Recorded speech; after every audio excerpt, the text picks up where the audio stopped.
Hi guys, welcome back to my channel. Today I'm going to be talking about how I designed and created my very own signature ukulele. Now I partnered with Flight and we launched this back in November of 2018, and I kind of just wanted to go into the story behind everything that went into creating this and getting the final product. I think that it's actually kind of a really interesting story, so if you want to know how everything went down and happened, the struggles that we had, and just all the fun little secrets to this uke, go ahead and stay tuned. Grab a juice bag to sip on and get ready for your mind to be blown. Before we jump into the story though, I want to let y'all know that this cute sweater I'm wearing is available on my merch shop, so I will put that link in the description. So yeah, if you want to go check it out and possibly get one for yourself or a friend, it does help support the channel so I can keep making content like this. The first thing that I want to talk about is the reason that I wanted to make my own ukulele in the first place and have this signature model. The most frequently asked question that I get is what ukuleles I recommend and what I think is the best quality and most affordable for beginners. All of that also includes questions about what wood I recommend, what size, what strings, just everything related to what kind of ukulele should I buy as a beginner. So you guys asking those questions, and then also a few of you saying I should just make my own ukulele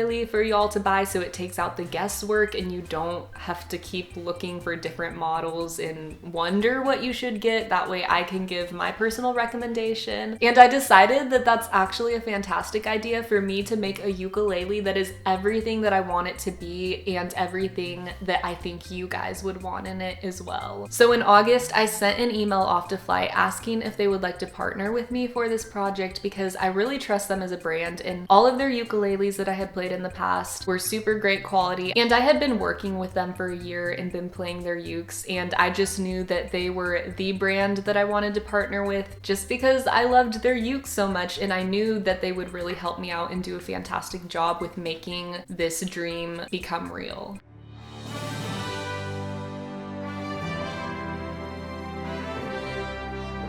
Keep in mind, this was in August, so that gives us less than 4 months to design a new product, figure out how we're gonna distribute it, and also figure out how we're gonna market it. So yeah, we really had to start grinding, and we worked very, very hard for those 4 months. At the beginning, everything went really smoothly, but then closer to the launch date, it got a little bit dicey, but we figured it out, and it's here, guys.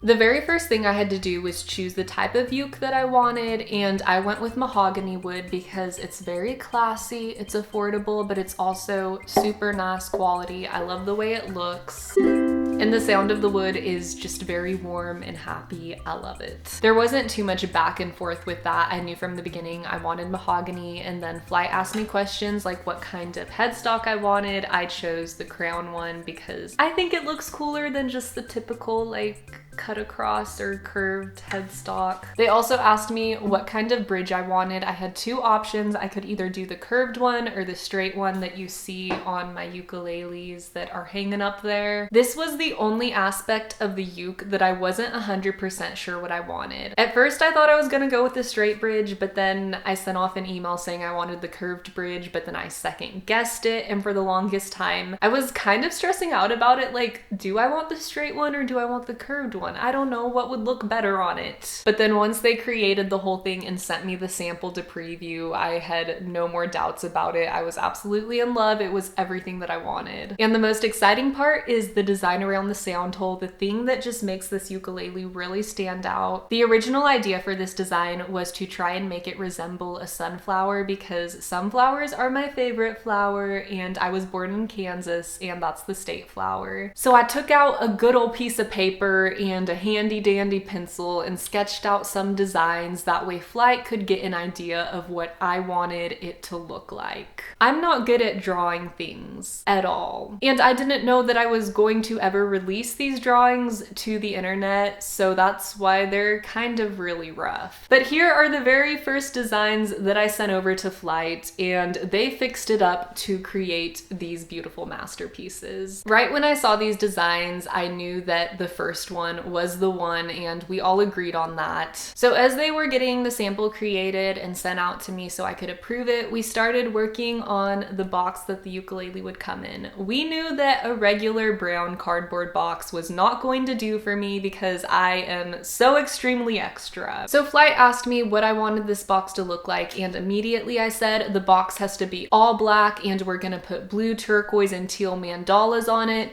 and the lettering is gonna be turquoise, and it has to look really sick. So I gave them those instructions and they sent it off to their designer, and oh my word. It's like the designer saw exactly what I was picturing inside my head. She literally got inside of my head and created the exact thing that I was thinking of. I did tell them that I wanted the text "stay inspired" on it, and okay, this is actually kind of funny. So whenever I sent off that email saying I want the text "stay inspired" on it, I got on Twitter 5 minutes later and Kanye West had tweeted "stay inspired." Literally 5 minutes after I had sent off that email with "stay inspired." So I low-key kind of freaked out thinking, is this Kanye's slogan? Is this a new album that he's coming out with? Did I just unknowingly rip off something that is already his? I mean, it seems so simple, but I was a little bit stressed about it. So I did my research and I realized that it wasn't anything personal to him. He was probably just tweeting it, but that was kind of a really strange coincidence that I had come up with "stay inspired" and then he tweeted it 5 minutes later. I don't know, maybe I'm psychic. This box is honestly one of the prettiest things ever. It's prettier than I am, which is not saying too much, but you know, it's nice to look at. The next thing I want to talk about is my signature. I know that sounds really narcissistic, but there's actually some laughs behind this. You guys, I had to sign my name so many times to get the perfect signature to put on the uke. I signed my name about 500 times and I used so much printer paper. I felt awful. I told my mom that I would go buy her more because it was her paper. I think it was only like 10 pieces of paper that I used, but I signed my name about 50 times on each paper. And then finally, towards the end, I got one that I really liked, so I took a picture of it and then sent it off to Flight so they could get that all squared away onto the uke. My hand hurt so bad after doing all of those signatures. Also, another thing I forgot to mention is from the very beginning, I knew that I wanted to have diamond markers on the fretboard just because typically the ukes come with circle markers, and I wanted to jazz it up, spice up the uke, give it something different. And plus, it also ties in very nicely with the design around the sound hole that has diamonds in it. So everything just worked out super peachy and it turned out adorable. And then after I had approved everything, such as the sample that they sent me, the greeting card, the box, all of the designs and stuff, which they did give me the option after they sent me the sample. They're like, okay, it's not too late to change anything. If there is anything that you think needs to be different or something that you don't like let us know so we can get this figured out. And whenever I got the sample, I loved everything about it. I felt so confident about the product, which is saying a lot because I'm not a very confident person and I a lot of times don't feel confident about anything that I do. So as soon as I got it, I knew that it was ready to be put out there to you guys. And it was truly everything that I would want in a first uke and that I would just want as a ukulele player in general. And I looked at it from the perspective of, even if my name wasn't on this uke and it wasn't mine, I still would want to recommend this to people because I really believe in the design and the product and the quality of it. I think the most interesting part is probably just seeing the original designs compared to this. Like, this is what I had going on in my mind, but for some reason my art skills can just not connect to the finished result. So I am so thankful that Flight helped me out with this and that they're actually very good at design and art. They took everything that was in my mind and executed it exactly how I wanted it to be, because obviously I never could have done any of this by myself. So huge thank you to them. I am so very grateful. And that's pretty much the entire story behind this. I created it just for you to help take out that guesswork and that stress of buying a new instrument, of what wood should I go with, what size. Also, I forgot to mention, this is a concert and I chose that size because I feel like it's a happy medium and that's my favorite size to play. I think it's probably the best for beginners, either that or soprano, so I went with concert. If you don't know what to get as a beginner, obviously I recommend this one because I created it with that in mind for beginners searching for a uke. Or if you just want to add on to your collection, it's also still really great quality whether you're intermediate or advanced. However, I do want to say that I really want you guys to to choose an instrument that you like the sound of and the design of. So if you look at this and it's not your cup of tea, maybe you're not thrilled about the sound, Flight has a whole bunch of other ukuleles on their website, and this one's available on musicroom.com, which also has some of Flight's other ukes. So if this one doesn't appeal to you, like, definitely just go browse through their other ones. I'm sure you'll find one that you just really connect with and you feel like would fit your style better. Buying an instrument is a very special purchase, and I want to make sure that you get something that you really, really love. And if you do really, really love this, it's available on musicroom.com, so I will put that link in the description. The default website is going to be in pounds. However, even if you're not from the UK, you can still purchase this. You go over to the top right corner of the screen, click the little drop down menu, and you choose your currency or country. And even if you don't see your currency or country on there, you can still order in US dollars and have it shipped to your country. Like whether you're from Canada or somewhere else, you're just gonna have to pay in a different currency and then have it shipped to your country. But yeah, I just want to let you know, even if you don't see your currency or country on there, it's still possible for you to order. You just may have to pay different shipping rates. Thank you guys so much for watching. I hope that you enjoyed this video. If you did, make sure to hit that thumbs up button and also subscribe to the channel if you haven't already, because I would love to have y'all back here again sometime soon. I hope you have a fantastic day. I love y'all. Bye.